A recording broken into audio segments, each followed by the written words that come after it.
আসসালামু আলাইকুম। আপনারা শুনছেন সংবাদ শিরোনাম। 7 জেলায় পানিবন্দী লাখো পরিবার, মৃতের সংখ্যা 51।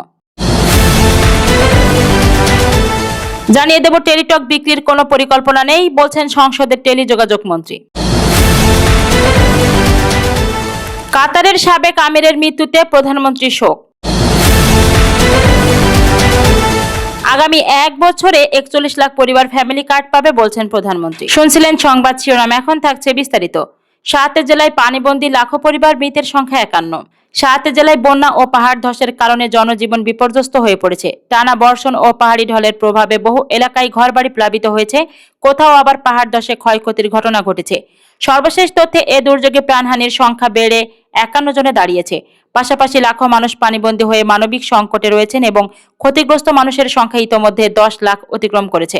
দুর্যোগ ব্যবস্থাপনা ও ত্রাণ মন্ত্রণালয়ের প্রতিবেদনে বলছে, রোববার দুপুর 12:30 পর্যন্ত বন্যা প্লাবিত হয়েছে এসব জেলার 59টি উপজেলা। বন্যায় পানিবন্দী পরিবার 2,67,918টি।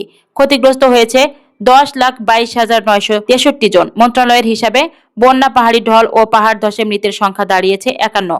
শনিবারে মৃতের সংখ্যা ছিল 44। এই দুর্যোগে সর্বোচ্চ 28 জন মারা গেছেন কক্সবাজারে। এর বাইরে চট্টগ্রামে 13 জন, বান্দরবানে 6 জন, রাঙ্গামাটিতে 3 জন এবং মৌলভীবাজারে 1 জনের মৃত্যু হয়েছে।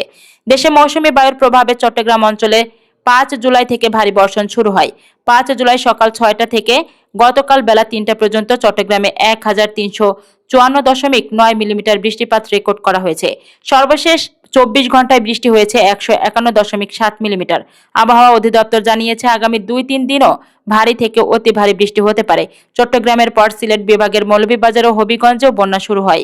বন্যা পূর্বাভাস ও সতর্কীকরণ কেন্দ্রের উপবিভাগীয় প্রকৌশলী পার্থপ্রতিম বড়ুয়া বলেন, দেশের দক্ষিণ পূর্বাঞ্চল অর্থাৎ চট্টগ্রাম অঞ্চলে একদিনের মধ্যে বন্যা পরিস্থিতি উন্নতি হতে পারে।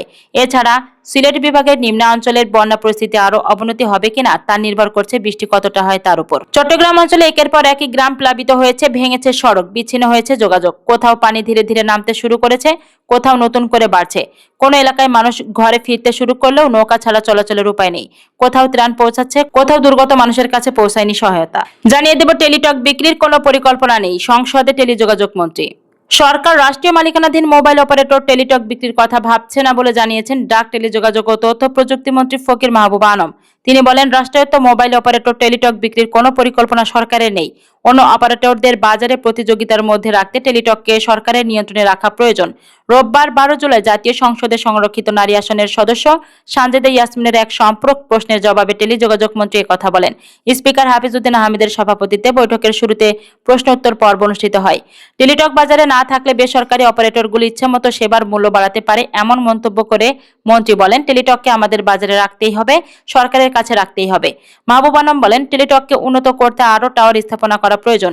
এজন্য সরকারের অর্থায়ন দরকার। বিদেশি উৎস থেকেও অর্থায়ন আনার চেষ্টা চলছে।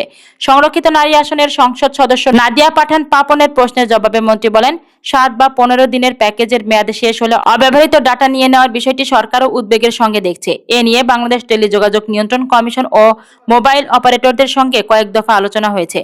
অপারেটররা তাদের ব্যবসায়িক নীতির কথা বলে বিভিন্ন যুক্তি দেয়। কল ড্রপ নিয়েও অপারেটরদের সঙ্গে আলোচনা করা হয়েছে জানিয়ে মন্ত্রী বলেন, গ্রাহকদের স্বার্থ রক্ষায় তাদের উপর চাপ অব্যাহত রাখা হবে। সম্পর্ক প্রশ্নে সংরক্ষিত নারী আসনের সংসদ সদস্য সাকিবুন নাহার অভিযোগ করেন, জাতীয় টেলিযোগাযোগ নীতিমালা প্রণয়ন করা বিআরটিসির নিয়মিত কাজ হলেও সেটিকে গবেষণা হিসেবে দেখিয়ে কমিশনের কর্মকর্তাদের আলাদা সম্মানী দেওয়া হয়েছে। এর জবাবে টেলিযোগাযোগ মন্ত্রী বলেন, অভিযোগটি খতিয়ে দেখা হবে এবং পরে বিস্তারিত জানানো হবে। জানাবো, কাতারের সাবেক আমিরের মৃত্যুতে প্রধানমন্ত্রী শোক। কাতারের সাবেক আমির শেখ আহমাদ বিন খলিফা আল থানার মৃত্যুতে গভীর শোক প্রকাশ করেছেন প্রধানমন্ত্রী তারেক রহমান।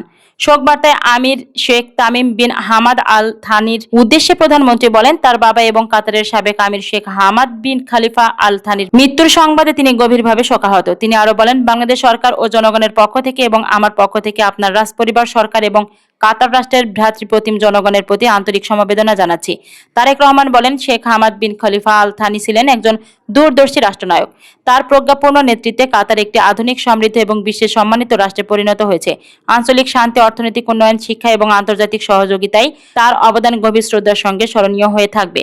শোক বার্তায় প্রধানমন্ত্রী বলেন, বাংলাদেশ কাতারের সঙ্গে তার ঘনিষ্ঠ এবং ভ্রাতৃত্বপূর্ণ সম্পর্ককে অত্যন্ত মূল্যায়ন করে, যা পারস্পরিক আস্থা, অভিন্ন মূল্যবোধ এবং জনগণের স্থায়ী সম্পর্কের মাধ্যমে কয়েক দশক ধরে করে লালিত হয়ে আসছে। তারেক রহমান বলেন, গভীর এই শোকের মুহূর্তে আমার চিন্তা ও প্রার্থনা আপনার রাজ পরিবারের কাতারের ভ্রাতৃপ্রতিম জনগণের সঙ্গে রয়েছে। তিনি বলেন, সর্বশক্তিমান আল্লাহর কাছে প্রার্থনা করি তিনি যেন মরহুমের আত্মাকে জান্নাতুল ফেরদৌস দান করুন। একই সঙ্গে আপনার ও রাজ পরিবারের শোক সন্তপ্ত সদস্যদের ধৈর্য, শক্তি ও সান্ত্বনা প্রদান করেন। সর্বশেষ জানিয়ে দেব, আগামী 1 বছরে 41 লাখ পরিবার ফ্যামিলি কার্ড পাবে বলছেন প্রধানমন্ত্রী। আগামী 1 বছরের মধ্যে দেশের 41 লাখ পরিবারকে ফ্যামিলি কার্ডের আওতায় আনা হবে বলে জানিয়েছেন প্রধানমন্ত্রী তারেক রহমান। সোমবার 13 জুলাই সকাল 10:30টায় বরিশালের গৌরনদী উপজেলার বাটাজোর অশ্বিনী কুমার ইনস্টিটিউট মাঠে ফ্যামিলির কার্ডধারী পরিবারের সঙ্গে মতবিনিময় সভায় তিনি এই ঘোষণা দেন। প্রধানমন্ত্রী বলেন, দেশে প্রায় 4 কোটি পরিবার রয়েছে। পর্যায়ক্রমে এসব পরিবারের নারী প্রধানের হাতে ফ্যামিলি কার্ড পৌঁছে দেওয়া হবে। এটি নির্বাচনী ইশতেহারে দেওয়া প্রতিশ্রুতির অংশ বলেও জানান তিনি বলেন, গৌরনদীতে আজ 600 পরিবার ফ্যামিলি কার্ড পেয়েছেন।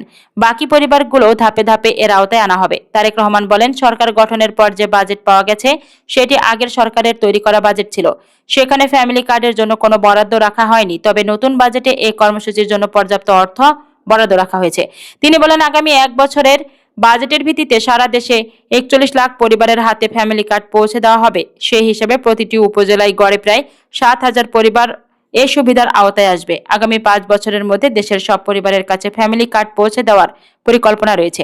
প্রধানমন্ত্রী আরো বলেন, দেশের উন্নয়নে পুরুষের পাশাপাশি নারীদের শিক্ষা ও অর্থনৈতিক স্বাবলম্বী হওয়া জরুরি। নারীদের এগিয়ে নিতে উচ্চশিক্ষা পর্যন্ত বিনামূল্যে শিক্ষা এবং ভালো ফল করা শিক্ষার্থীদের জন্য বৃত্তির ব্যবস্থা করার পরিকল্পনার কথাও জানান তিনি বলেন, শিক্ষার পাশাপাশি নারীদের অর্থনৈতিকভাবে স্বাবলম্বী করার লক্ষ্যেই ফ্যামিলি কার্ড চালু করা হয়েছে। সকাল 10:54 বক্তব্য শেষ করে প্রধানমন্ত্রী বাটাজোর থেকে বরিশালের উদ্দেশ্যে রওনা হন।